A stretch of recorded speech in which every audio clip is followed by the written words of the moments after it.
البرادعي، دكتور محمد البرادعي، راجل محترم وراجل ممتاز الحقيقة وأنا بحبه، ولكن أنا عايز أسأله سؤال. هو يعرف إذا كانت الست في الفلاحين بتزغط ذكر البط وبتزغط ذكر الوز ولا لأ؟ طب بتزغطه إزاي؟ إذا عرف بتزغطه إزاي ننتخب رئيس جمهورية. إيه اللي هيحصل يعني؟ بلاش.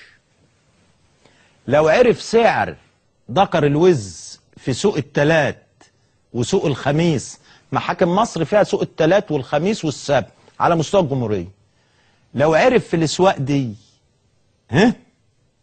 تمن ذكر الوز كام وذكر البط كام ننتخبه رئيس جمهورية. ليه لا؟ ما هو راجل من الشعب اهو.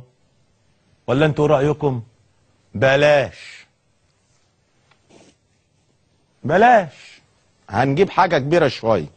والله لو عرف يا اخي لا هكون معاه. ما هو اصل الغالبيه العظمى من الشعب موجوده في ريف مصر وفي الاقاليم، ما هياش موجوده في القاهره واسكندريه. لا عفوا اعزائي المشاهدين، لو عرف سعر البرك بتاع البقرة في السوق كام، والله لو عرف سعر البرك بتاع البقرة في السوق لا يبقى راجل مصري أصيل.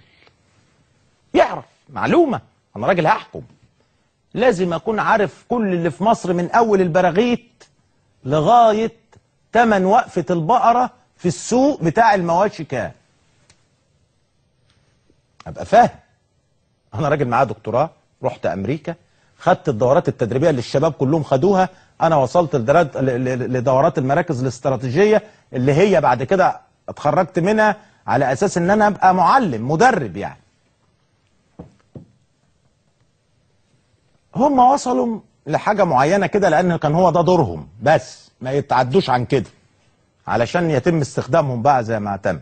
مهم، وعارف تمن ذكر الوز كام في السوق، ولما بتزغطوا ذره ولا بتزغطوا فول، وتمن ذكر البط كام، اذا كان بتزغط ذره بيبقى ايه، واذا كان بتزغط فول بيبقى ايه، وعارف وقفه البقره في السوق بكام.